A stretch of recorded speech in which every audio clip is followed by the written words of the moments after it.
Hi everyone, welcome to this week's episode. Today we will hear from LloydAnthony Blackwood, a student who studied abroad in South Korea as part of an exchange program at Korean Advanced Institute of Technology. He will discuss life abroad as an engineering student as well as many of his experiences.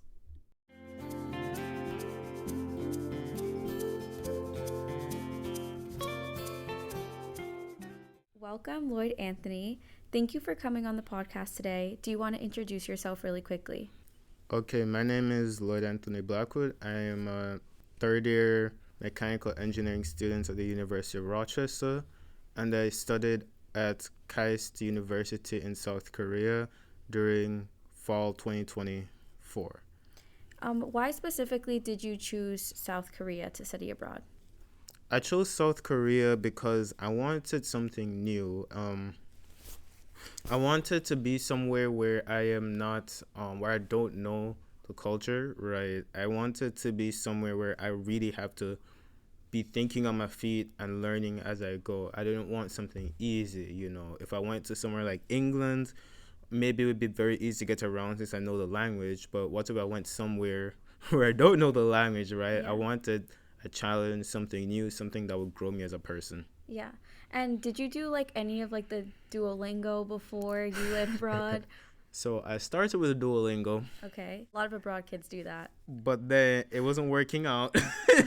You did a little bit, but then it wasn't really enough and stuff. Yeah. So I think I did a little bit, but when I got there, I did actually enroll in a class for Korean speaking, but I kind of had to drop the class because it was just a lot of. I was taking 4 engineering courses. Yeah. And I was gonna take 5, but I decided against it. But the extra language class was a bit too much. But from that class, it would have really set me up to have basic conversations by the end of the semester, and by the end of the year, I'll probably be able to really have basic conversations. So these schools, whatever school you go, they will have classes that you can go to.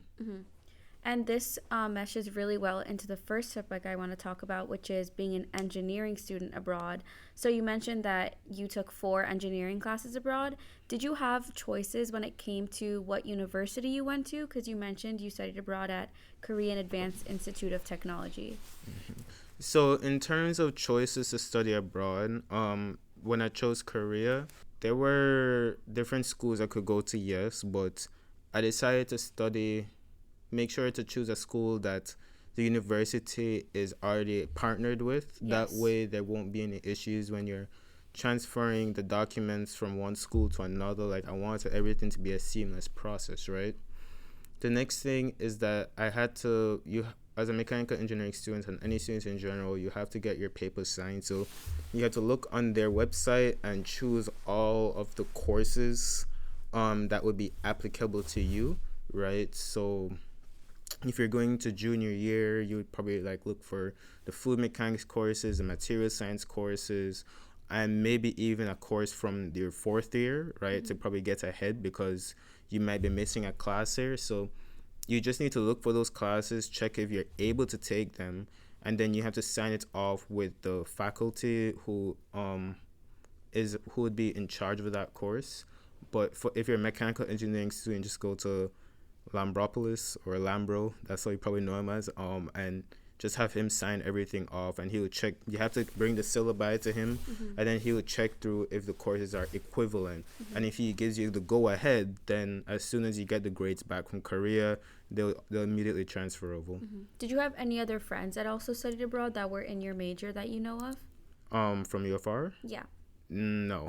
Okay. Not from my major. Yeah, so you were it seems like you really were perseverant about the whole process and everything. Do you have any advice to someone who is mechanical engineering and they might be a little bit iffy about it? What I would suggest is that you cannot study abroad in your final year. It's just impossible. As a mechanical engineering student and engineering in general, because all engineering classes at the school, I believe, you have to do a senior design project. It's an awesome opportunity for students at the school, but it requires you to basically be in the school for the full year. So, as a mechanical engineering student, I also would not recommend you doing third year if you can avoid it. But if that's a time that's available to you, then doing third year spring is better off. It's better for you to do third year spring than third year fall, like what I did. Mm-hmm. Um, but if you're a new student that's still in their first year, then I would recommend you trying going by like spring of your second year. That way you don't have to worry about the 4 classes that can only be taken only at the UFR. Yeah. And I just want to talk a little bit about what the workload was like, because we had an introductory meeting and LloydAnthony was talking a little bit about how he was wanting to balance like the 4 core science classes of engineering, but also wanting to like enjoy being abroad. What was that like for you? So it was in third year the work is really hard, and you have this thing called fluid mechanics, and you're not gonna really have much time to do much with Mm-hmm. that class, right? And that's the class you took abroad? Yeah, I had to Okay. take fluid mechanics. I also had to take material science. And I also took my electrical engineering class, the required one. So the course load itself, probably is not necessarily any. It's not really different from what you'd have at UFR. It's much more difficult to get help, right? As a mechanical engineering student or a student in general, you'll be able to go to the TAs, and the TAs will really help you understand the topic. But in Korea, there is a culture of really doing your work by yourself, right? So you spend long hours by yourself in the library or your room, wherever you are, and get the work done by yourself, understand it by yourself, right? It's good in the sense that everyone is basically an overachiever or a high achiever, but it's bad in the sense that if you fall behind, it's very hard to catch up. Mm-hmm. Um, Would you say that people are collaborative? Like, I know you mentioned TAs aren't really as involved over there, but what about student to student? Oh yeah, students are very collaborative. Okay, Yes, great. that's the thing. Just make sure to find a group. There's a lot of international students who will probably be studying the same thing as you. So just find international students you can study with, Mm-hmm. or even better, the person who I tried to work with was actually a Korean student, right? And that actually makes it more fun. Like you go there to another country, you want to speak to the people who are there. So just try and find other students who are doing the course with you, and then they will really help you out. Because, not everyone has all the answers, but if you come together, you'll find all the answers. Mm-hmm. Yeah, so you mentioned that you were very involved in the academic side of it, but did you have any time to do any fun weekend trips or any memorable experiences outside of the classroom that you can talk about? Yes, there was two experiences in particular. So, as a student who's coming, at least to the one I went, which is KAIST, right? It's a day science school in Korea, right? Mm-hmm. But at KAIST, they make sure that their international students are well taken care of. So when they have like different trips planned for their students, so there's this one trip I made sure that I went to, I believe, and I went with other international students to go and do a hike. It's the first time I did a hike, and I did a hike with some Germans, and that was a very intense hike. Yes, how long was it? Because I love hiking. It was, what was it, 5 hours or 6 hours long or Wow, something. and I'm sure it's probably like uphill, right? A Yeah, lot of it. probably an insult to injury, right? It's my first time hiking, but then you see the other old guys and old women on the trail just, passing you by, and you're like, what's going Yeah. on here? Because Yeah. in Korea, there's a huge culture of like hiking and going outdoors and stuff. So Physical activity, all of that. Yeah. yeah. Did you find yourself focusing more on like physical health while there? Like, did that culture of that being in South Korea affect you at all? In terms of physical health, Yeah, just like being outdoors more, for example. nah. No? College is college everywhere. Are you like an indoor type of person? Yeah, I like being indoors. Mhm. One of my best favorite ways to pass the time is playing video games. Mhm. But there are also people Yes, there who yes. play video games, so you can be indoors with other people. Yes, yes. So The video games. yeah, I mean, there's also clubs you can go to, right? Like there's like badminton clubs, I think like tennis clubs. There's a whole lot of other clubs, so you don't Yeah. have to be in your room all the time. It's just personal preference. Yeah. Great. Okay, so now we will be moving on to topic two, which is in general just experiences, culture shock, and food. So, what were some of the biggest cultural shocks you experienced when you first arrived in South Korea? Okay, so some of the biggest cultural shocks that I experienced was the first one is just the way how people are polite with each other, right? Mm-hmm. In America, you go and give someone a firm handshake and you look them in the eye. That doesn't fly in Korea, right? You need to show the proper respect. You need to learn how to bow. You need to learn, especially if it's someone older than you, right? Like just going looking them in the eye like that may not be the best thing. You have to. It's a new custom system, and I believe they actually learned it. Um, there was like there's a whole history of how they learned it on and why it's like so ingrained in the culture, but it's a new way of like interacting with people, and it's honestly just different, and I think it makes sense in a way, right? Mm-hmm. So kind of just not necessarily throw away, but rethink how you approach people and be open for change. They're very open with you, especially if they know you're a foreigner, so they won't be angry at you. But if you can show the right respect when you go somewhere new, then they'll love you all the more for it. Yeah, and how did you learn about these like differences that you had to adjust to? Was it just like being there, maybe like the internet perhaps?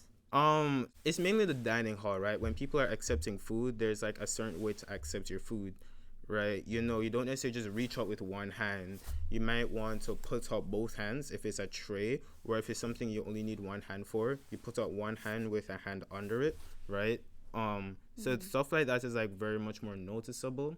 And then the way how students approach the teachers like after class, I think is very different.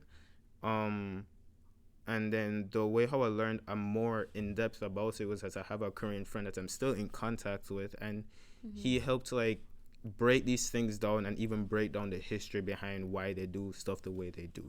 Mm-hmm. So that's kind of how I learned about it and the way how to do it properly. Yeah, I'm sure having that friend was probably so helpful, right? Yes, Because it this was. this is the same friend that you mentioned that you like did schoolwork with, right? Yes, Okay, great. It's all about those connections too, because like that's a connection that you're taking with you even post your abroad experience, and I'm sure you're still talking to them. So that's amazing. Do you want to give them a shout out? Maybe you can send this episode to them. you know what? Yeah, maybe I will. So John One, if you're listening, just shouting you out. I'm back here in Rochester. So yeah, I hope you're doing well where you are. Yes, I hope you're doing amazing, and thank you for helping Lloyd Anthony adjust Yeah, and being his friend abroad. We all need friends abroad, yeah. especially one who's from the area. Like, that's an invaluable connection. It was. Oh man, he was so helpful. I'm so happy that I met John One, and he was so nice. Yeah, nice. How did the food compare in South Korea to what you expected? You mentioned, we talked before, guys, but you mentioned you like everything except for sushi. What type of foods were you eating there? First of all, I learned. I'm not sure if the hard way, if you want to call it, but they really love spam. I like spam too. But like I don't know how often I eat it, but every breakfast. maybe not. Yeah, that's a lot. But They the thing is, though, spam is very like versatile. Like you can like do a lot of things with it. I feel right. I agree. It's just like when you get that for your school lunch every day, it's Yeah. kind of here at U of R, you come and you get like your egg for breakfast, and I love egg. You could also, I don't know if you want to get like pancakes and whatnot, but there it Spam. was spam. And for the other food stuff, like I kind of had a joke with my friends. It was like I just eat whatever is on the plate. I don't ask questions. Hmm. Hmm. Not that it was bad. It's That's more a so. good way though to be abroad. Like you want to be able to experience everything and not have like Preconceived yes, notions. like you need to experience everything. So that's great. That's a great mindset to go into it with. It was all a part of the Yeah, experience. you win some, you lose some. That's Yeah, what life is all about. yeah. Yeah. Nice. Oh, on top of that, you also have a lot of kimchi and I radish. love kimchi. Maybe Yeah. I should study abroad in South Korea. Yeah, there was a lot of kimchi and radish. And if you go to study abroad in South Korea, do not make the mistake I did and eat the kimchi by itself. Make sure to mix it in with the food, especially the rice or the meat. Don't just eat it by Is itself. it because it's spicy? No, it's just weird. Like Really? for the locals, it's kind of weird. You're not supposed to eat it by Oh, itself. It's like okay. ketchup. Yeah, you don't So just you eat don't ketchup. just like slurp the ketchup out the bottle, right? That's how I was probably looking to everyone True for like facts. 2 months or something. Yeah. No, because I'm not gonna lie, like I like kimchi. Like I can eat it just Yeah. solo, but note to self, if I ever go, don't do that. So Lloyd Anthony is gonna talk about his interest. You can go ahead. Okay, so in Korea, I'm not sure if any of you guys know, but if you're interested to go to Korea, you probably do know about like webtoons and manhwas, right? Mm-hmm. So I think every single class I've been in, there was someone scrolling webtoons in class. Yes. Webtoons is like, Is it like the TikTok of the US? Like I feel like I'm in class. I always see people scrolling on TikTok. okay, it's not so much TikTok, it's more like No, no, no. I know it's not TikTok. yeah, The same vibe. Everybody's on. yeah, there's people on it all the time. Okay, Like okay. it's just it's the equivalent of watching anime in class, but you're just or reading a light novel in class. It's the equivalent of Okay. reading a light novel Okay. in class instead of listening to the lecturer. Mm-hmm. But the thing is that I think it felt like everyone was doing it, or like a lot of people were doing it. Yeah. But yeah, it's very popular in Korea, and I guess it makes sense since that's where it originated. And you partake in this interest as well. Yes, I have partaken in it. It is quite satisfying. Nice, nice, nice. So now we will be moving on to the outro part of this episode. We will talk all things reflection and advice to future study abroad students. What advice would you give to students who might be a little bit nervous to go to another country that they might not have a lot of background information or knowledge about, like South Korea, like a completely new culture? If you're like afraid to go to a new country, that's very understandable, right? Like it's a new country, it's a new culture.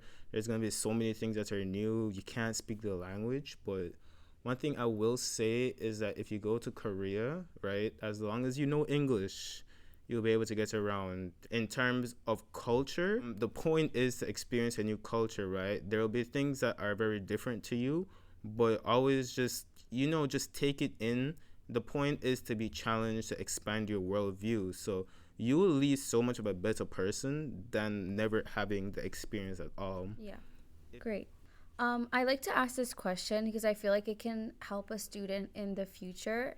But if you could go back in time to the beginning of your abroad experience, what is something that you would have maybe done a little bit differently? I would say I would just want to. I know have probably been a big advocate of speaking to the actual Korean students, but I would say I would try to go even harder in that and do more with clubs. A fun fact about Korea or interesting fact is that you have to audition for your clubs, so Interesting. you don't get in automatically. But I believe if I had tried harder to get into, I had auditioned for one club, the badminton club, but I didn't get in. Right, so it was a little more difficult to integrate with the whole community because I wasn't in a club. But if I had tried out for maybe the chess club and other clubs, and I had gotten even to even just one, right, it would have made my time there a lot better in terms of the social aspect. The students there, it's a very social atmosphere. It's just like any university. After school, after classes, everyone wants to go out and have fun. There's a huge culture of drinking. You don't have to drink. Like, let's be clear on that. You don't have to drink if you don't want to.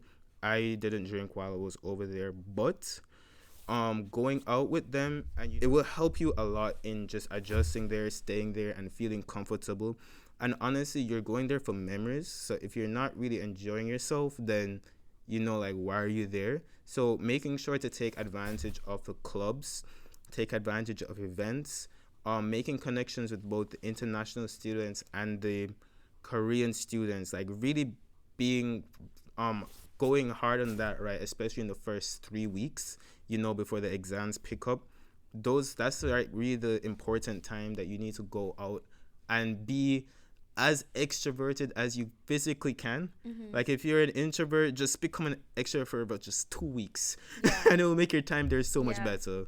That's it. I honestly, like, that's probably exactly what I would say too if I was asked this question. Like, out of everything that you remember abroad, having a new friend, a new outing with someone who is local there, that's what's gonna stick with you, not really what you had dinner alone on a random Tuesday, versus if you had dinner on a random Tuesday with this particular person that is from there, or maybe is international, but you guys are both there together.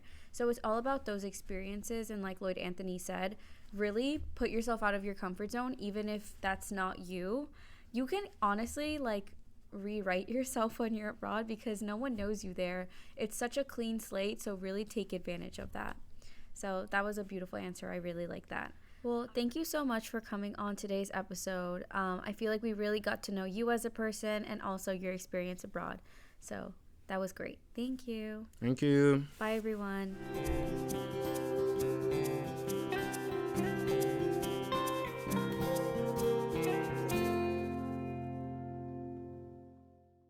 Hi, listeners. We'd like to remind you that the opinions expressed by our guests on this podcast do not necessarily reflect the views or opinions of the Center for Education Abroad or the University of Rochester. Our podcast aims to foster dialogue, critical thinking, and exploration of various topics related to education abroad. We encourage listeners to consider multiple viewpoints, engage in respectful discourse, and form their own opinions.